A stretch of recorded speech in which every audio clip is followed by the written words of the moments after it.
Ortodoxia e heresia.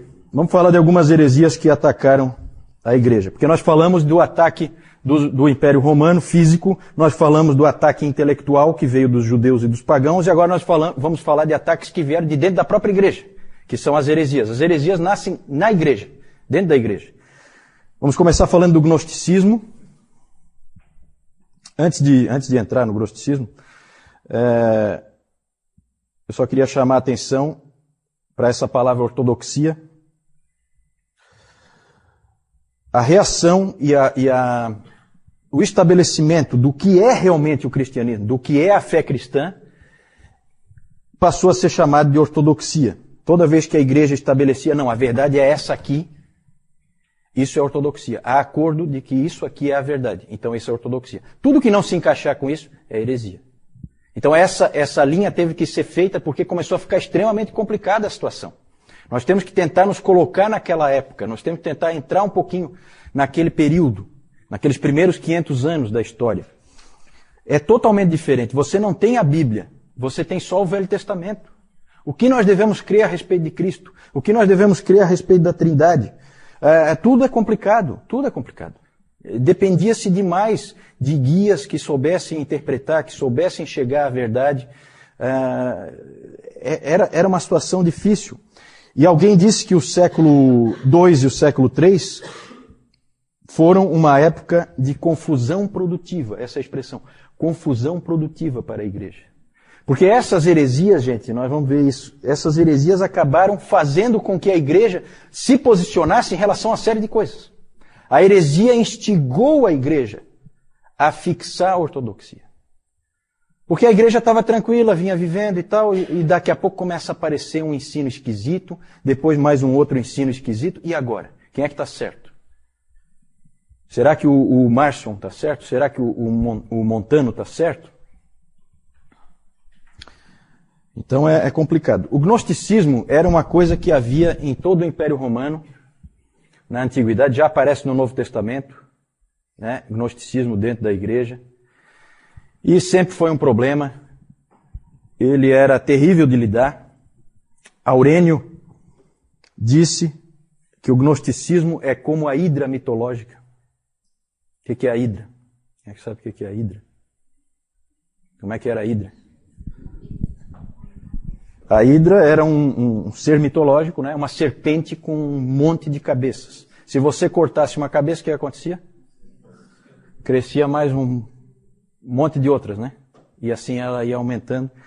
E o Aurênio disse que era assim o gnosticismo. Você vai e ataca ele por um lado, ele sai pelo outro. Porque ele é uma mistura de tudo que é religião, uma confusão danada. E havia um tipo de gnosticismo que era um gnosticismo cristão, ou seja, envolvia Cristo. Existia gnosticismo que não era cristão, mas existia gnosticismo que era cristão. É claro que o gnosticismo, ele sempre é docético. O que é esse palavrão aí, docético? Docetismo é uma doutrina que diz que Jesus Cristo não era um homem. Ele parecia um homem, mas ele não era. E os gnósticos criam realmente que Jesus era um tipo de espírito iluminado, alguma coisa assim, mais ou menos como os espíritas creem hoje, né? O espiritismo eu acho que tem bastante de gnosticismo.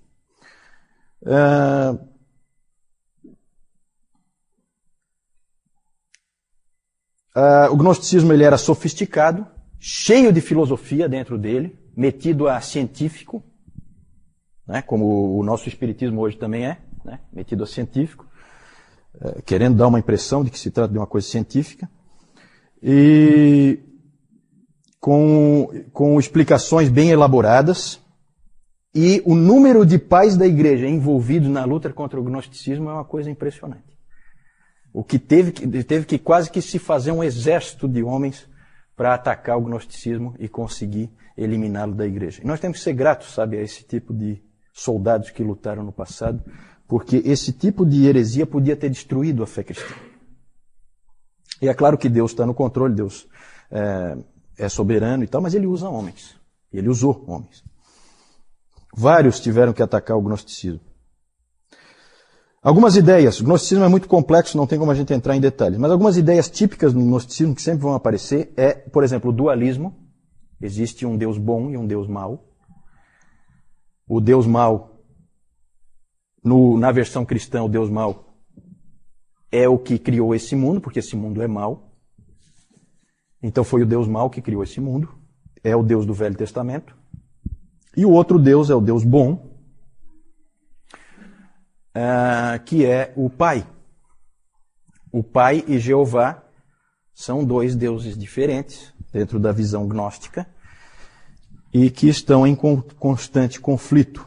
A salvação, ela nada mais é do que escapar desse mundo material, porque a matéria é ruim, escapar do mundo material e conseguir ir para o mundo espiritual.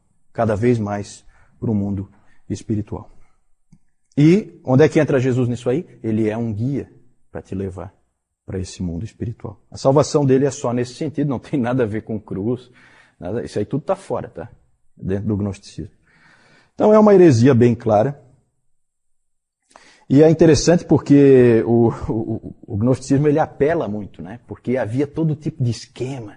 Sabe essas coisas assim que o ser humano gosta, certo? Existia um esquema lá que eram 365 níveis que você tinha que galgar de espiritualidade. Porque no gnosticismo você é salvo pelo conhecimento, e conhecimento espiritual. Então havia 365 níveis que você tinha que galgar, em cada um havia um senhor, esses níveis são chamados de eons, havia um senhor e uma palavra-chave que você tinha que usar para superar aquele senhor daquele nível, para você ir se libertando. Esse tipo de coisa apela, tá, para o ser humano. O ser humano gosta desse tipo de bobagem. Né? Até videogame é assim, né? O pessoal do videogame, né? Não é assim, vários níveis, aí você tem lá uma palavra-chave que você entra, não sei o que, tá, você consegue ir para outro nível. É mais ou menos por aí. O David Calhoun, ele compara a luta dos gnósticos nesses níveis com Star Wars do 2º século. Né? É mais ou menos isso. No gnosticismo, como eu já disse, a salvação é pelo conhecimento. Hoje nós temos aí a nova era, que é bem, né, um renascimento, um reavivamento do gnosticismo, com todas as suas facetas. Sempre vai ter várias formas. Ele nunca é uma coisa definida, clara, é sempre meio nebulosa. Naquela época, uma coisa muito interessante, que vai ser muito importante na história da igreja, é que os gnósticos começaram a escrever um monte.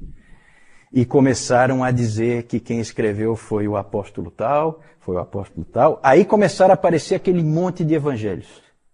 Um dos mais famosos é o evangelho de Tomé, que tem aquelas historinhas, né, de Jesus na infância, sabe aquelas? Que daí ele ressuscitou o passarinho e não sei o quê. Tudo falso. Tudo absolutamente falso, escrito por gnósticos, e no Evangelho de Tomé a tentativa qual era? Colocar essas doutrinas falsas na boca de Jesus Cristo. Fazer com que ele tivesse dito aquilo. E a igreja teve que lutar contra esse tipo de coisa. Aí apareceu o Evangelho de Tomé, o Evangelho de Pedro, o Evangelho de Judas, esse que acharam agora recentemente, como se fosse uma coisa assim fantástica. Todo mundo sabe desde o 2º século que tem um monte de evangelho circulando. Não tem nada de especial em ter aparecido, o Evangelho de Judas. Todo mundo sabia que tinha esses evangelhos. Esse é só mais um. Todos eles falsos.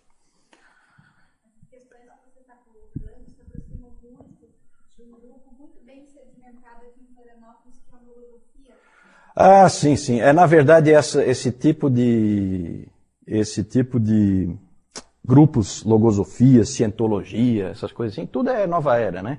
Então tudo vai nesse lado do gnosticismo, do conhecimento de si mesmo, conhecimento dos níveis espirituais e tal. Tem vários gostos aí, né? Você tem vários sabores desse tipo de coisa. O gnosticismo não morreu, mas felizmente ele se separou da igreja, graças a esse trabalho desses homens do passado que trabalharam foram muito aguerridos e fizeram um trabalho muito bom.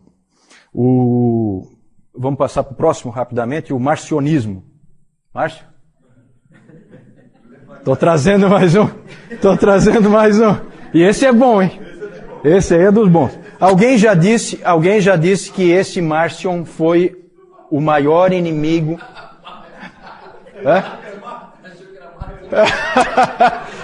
Tá querendo fugir. Não foge não. Vem para minha lista. O marcionismo. Esse Márcio, alguém já disse que foi o maior inimigo individual da igreja em toda a sua história. De dentro, né? De dentro. Foi um homem que poderia ter destruído o cristianismo. De novo, houve aí os guerreiros, os lutadores que lutaram contra ele. Esse Márcio era filho de um bispo de uma igreja da Ásia Menor, de Sinop, mas ele acabou indo para Roma, ainda jovem, e ele foi influenciado pelo gnosticismo, ele tinha influência do gnosticismo, e na verdade a heresia do marcionismo forçou a igreja a definir o cânon. Sabe por quê? Quem é que sabe? Porque o Márcio... A Deb sabe, né, Deb? Porque o Márcio definiu um cânon ele mesmo. Certo? O herói de Márcio, ali o Márcio, na verdade, o pensamento dele é uma mistura de cristianismo com gnosticismo, com docetismo, tudo misturado. O herói de Márcio era Paulo. F.F. Bruce disse, é até uma frase interessante dele, que ele fala assim que ninguém entendeu tão bem Paulo nos primeiros séculos como Márcio. E ele entendeu completamente errado.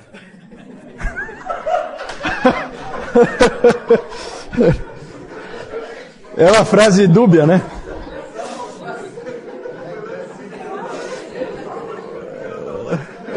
Aí derruba. Não fui eu, foi o F.F. Bruce.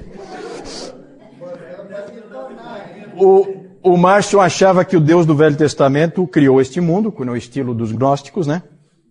E o Deus do Velho Testamento criou esse mundo com insetos e com feras e com sexo, coisas que o Márcio não gostava.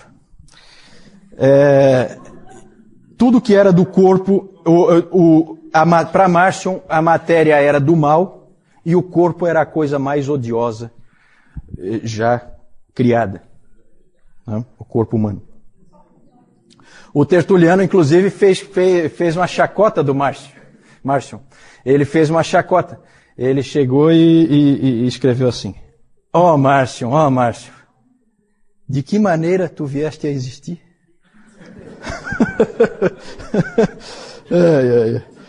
É interessante.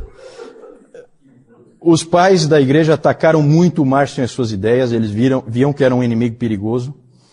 O Irineu escreveu o seguinte: tendo dois deuses, Márcio acaba não tendo Deus nenhum. E é verdade mesmo, quando tem mais de um Deus, não existe Deus. O Policarpo uma vez encontrou pessoalmente com ele, em Roma, e aí o Márcio perguntou para ele assim: você sabe quem eu sou? Aí o Policarpo: sei, você é o primogênito de Satanás. A coisa era nesse nível. Cada homem para sua época, né? Esses pais da igreja pegavam pesado. É interessante que o Márcio, o cânon que eu falei que ele definiu, o cânon dele só tinha o Evangelho de Lucas e 10 epístolas de Paulo. Só. E isso aí é inspirado, o resto não é. O resto é conversa fiada. E passa para o próximo slide, que eu quero mostrar uma coisinha ali. Só que o interessante é que o Evangelho de Lucas dele, pode passar o próximo. O Evangelho de Lucas dele era esquisito, porque ele é todo mutilado. Para fazer com que o pensamento do Márcio prevalecesse. Então olha como é que ele faz. Sabe como é que começa o Evangelho de Lucas? Evidente que não tem nada daquela parte do nascimento de Jesus. Genealogia e tal. Por quê? Porque é docético. Jesus não é um homem. Não pode ter pai, não pode ter mãe, nada disso. Então ele tirou tudo. Olha como é que era a coisa. Né? O Nilton estava falando que a Bíblia é distorcida e tal. Já foi pior, hein, Nilton? Tinha época em que os caras cortavam os pedaços que queriam. Então era assim, o Evangelho de Lucas dele começava com Lucas 3:1 e ia para Lucas 4:31. Ele juntou os dois. Aí fica assim, no 15º ano do reinado de Tibério César, sendo Pôncio Pilatos governador da Judeia, Herodes tetrarca da Galileia, seu irmão Filipe tetrarca da região da Itureia, e Traconites e Lisânias tetrarca de Abilene, desceu a Cafarnaum, cidade da Galileia, e os ensinava no sábado. Esse desceu é do céu. Sabe? Então naquela época ele desceu em Cafarnaum. Era assim que começava o evangelho do Márcio, o evangelho de Lucas. Então é tudo mutilado, é tudo assim, tá? Ele realmente adaptou a palavra ao seu próprio gosto, como é muito comum fazer, né? É normal esse tipo de coisa até hoje em dia, esse tipo de adaptação da palavra ao gosto da pessoa.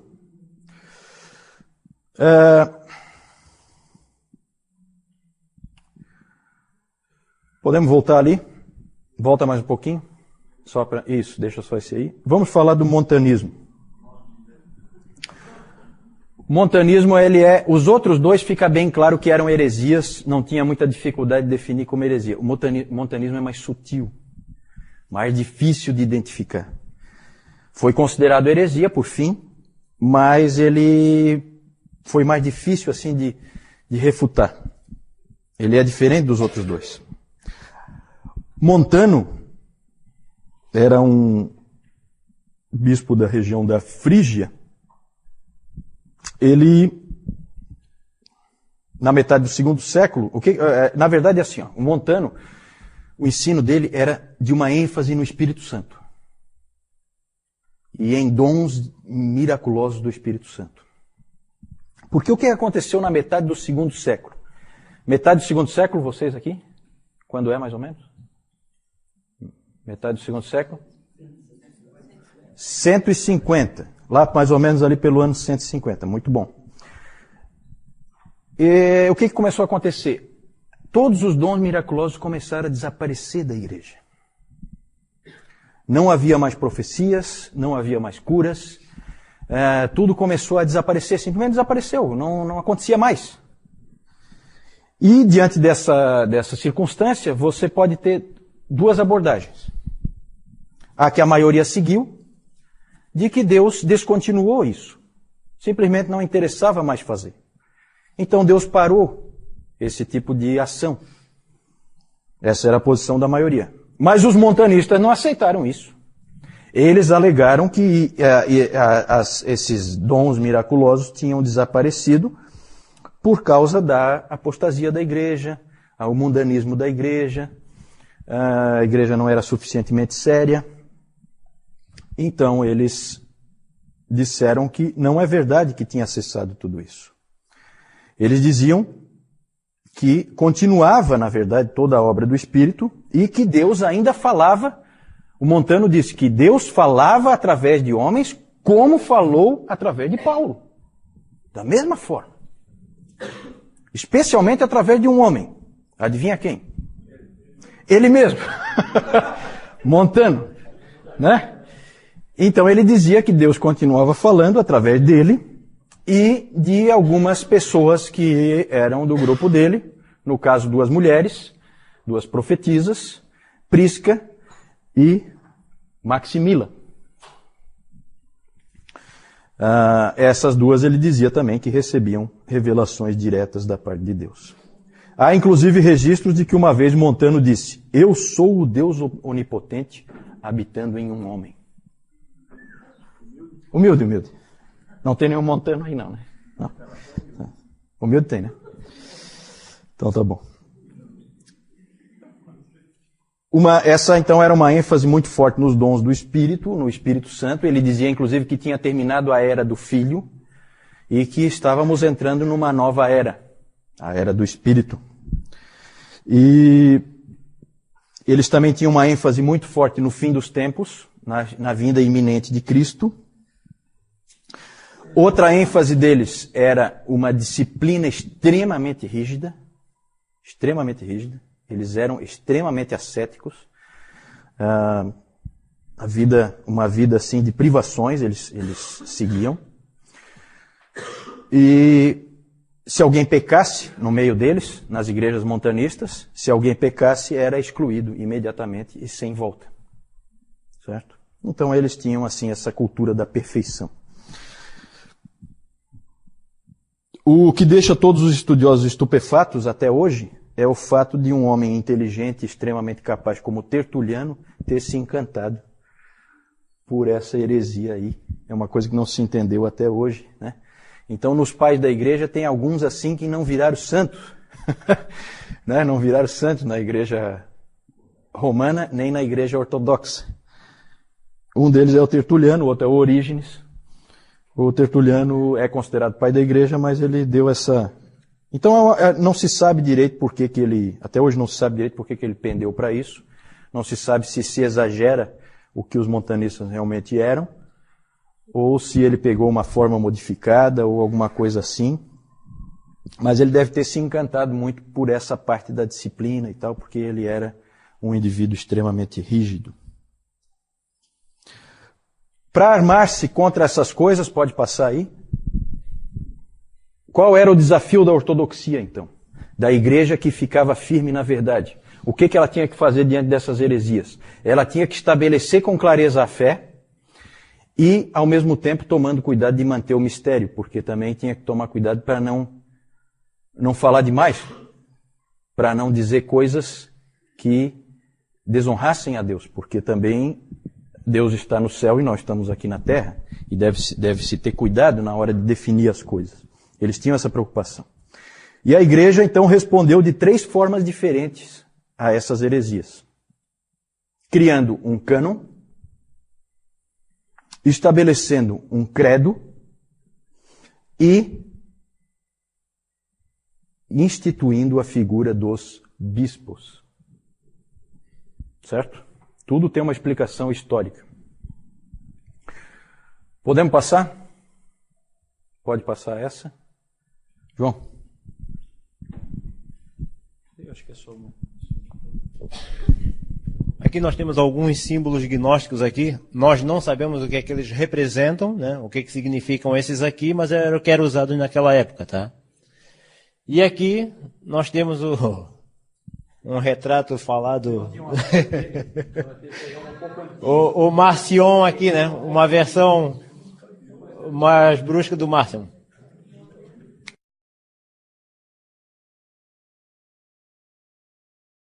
Se aparece combate ao agnosticismo no Novo Testamento. Principalmente em Colossenses aparece. Colossenses eu acho que é um bem típico, né? Aparece em Pedro, uma das cartas de Pedro. Não sei, o Nilton pode me ajudar, Nilton. Eu acho que mais por aí. Desde o início havia problema com o gnosticismo. Desde o início.